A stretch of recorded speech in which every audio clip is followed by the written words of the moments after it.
लीजिए, मोदी जी की कृपा से आपके अच्छे दिनों की कड़ी में एक और नई कड़ी जुड़ने वाली है। अगर आपकी जेब में खनखनाता हुआ खजाना है, तो फिर अच्छे दिनों के इस करिश्माई साल में आप भारतीय रेल को भी खरीद सकते हैं। जी हाँ, अब कागज कलम उठा के ताजा खबर नोट कर लीजिए। खबर यह है कि देश के 109 रूट पर चलने वाली 151 रेलगाड़ियों की बोली लगाने के लिए बाजार खोल दिया गया है। इसका सीधा सा मतलब ये है, आइए, बोली लगाइए और ट्रेन खरीद लीजिए। जी हाँ, पड़ गए ना चक्कर में। आजाद भारत के इतिहास में ऐसा पहली बार होने जा रहा है। धन्य है पीयूष गोयल जी और धन्य है मोदी जी का विजन। अब तक तो हम और आप सिर्फ ट्रेन का टिकट खरीद के आए थे।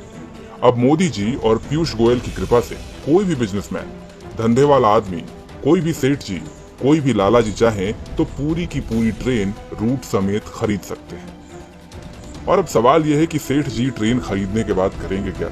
अब सेठ जी कोई सरकार तो है नहीं जो आपकी सुविधा के लिए ट्रेन चलाएंगे। वो कमाएंगे मुनाफा और हर उस तरीके से कमाएंगे जैसे वो कमा सकते हैं। वाकई तारीफ करनी होगी मोदी जी की। 70 साल के इतिहास में पहली बार ट्रेन की नीलामी होने जा रही है। जो अब तक नहीं हुआ वो पहली बार हो रहा है। जो नेहरू जी तक नहीं कर पाए वो मोदी जी करने जा रहे हैं। वाह मोदी जी वाह। गरीबों का ख्याल हो ना हो, कारोबार करने वाले सेठ जी लोगों का कितना ध्यान है। अब देशद्रोही तो इस पर भी सवाल उठा सकते हैं, लेकिन भाई इस विजन की गहराई को तो समझो कि जब ट्रेन चला के सेठ जी कमाएंगे तभी तो देश में तरक्की और खुशहाली होगी। अब क्या हुआ कि बाद में महंगी टिकट की वजह से गरीब आदमी ट्रेन की टिकट न खरीद पाए। वैसे भी गरीब लोगों को ट्रेन का सफर कहाँ पसंद आता है। अभी हाल ही में तो सबने देखा था कि मोदी जी और गोयल जी की इतनी सारी ट्रेन चलने के बावजूद ये जिद्दी गरीब लोग पैदल ही अपने गांव जाते थे। हो सकता है कि यहीं से मोदी जी और पीयूष गोयल जी को ट्रेन को प्राइवेट सेक्टर को बेचने का आइडिया भी आया हो। अरे भाई, जब गरीब आदमी ट्रेन में बैठ ही नहीं रहा तो ट्रेन को बेचो सेठ जी को। अब देश की सरकार भला क्यों टेंशन ले। सेठ जी चलाएंगे अपनी ट्रेन और कमाएंगे अपना मुनाफा। जिसे ट्रेन में चढ़ना हो चढ़ ले।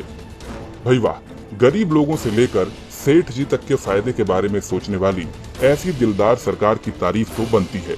और साथ ही तारीफ बनती है इनके तेज तर्रार एटीट्यूड के लिए भी। एकदम फटाफट अंदाज में 1 जुलाई को मिनिस्ट्री ऑफ रेलवे ने प्राइवेट कंपनियों से प्रपोजल भी मंगवा लिया है। भारत सरकार को उम्मीद है कि इससे वो प्राइवेट कंपनियों से करीब 30,000 करोड़ रुपए तक का इन्वेस्टमेंट जमा करेगी। अब जैसे ही देश के 109 रूट पर 151 ट्रेन की डील हो जाती है, फिर देखिए कैसे कायाकल्प होता है भारतीय रेल का। हो सकता है कि जल्द ही न्यूज चैनल आपको ये भी समझाना शुरू करें कि भारतीय रेल की कृपा बस यही रुकी हुई थी। हरी चटनी के साथ 151 ट्रेन की डील जैसे ही फाइनल होगी, भारतीय रेल पर कृपा एकदम से बरस पड़ेगी। खैर, हम तो पत्रकार हैं। हम तो भारतीय रेल के साल 2004 में फायदा कमाने की खबर से भी एक्साइटेड थे और अब रेल बिकने की खबर सुनकर भी उत्साहित हैं। वो कहते हैं ना, मोदी जी ने किया है तो कुछ सोच समझ के ही किया होगा। अब जाते जाते आप भी कमेंट सेक्शन में अपनी ज्ञान वर्षा। ये जानकारी आपके लिए लेके आए थे सबसे तेज मीडिया की टीम की ओर से जतिंदर कुमार शर्मा। अगर आपको जानकारी अच्छी लगी हो तो कमेंट बॉक्स में कमेंट जरूर करें और चैनल को फॉलो करें।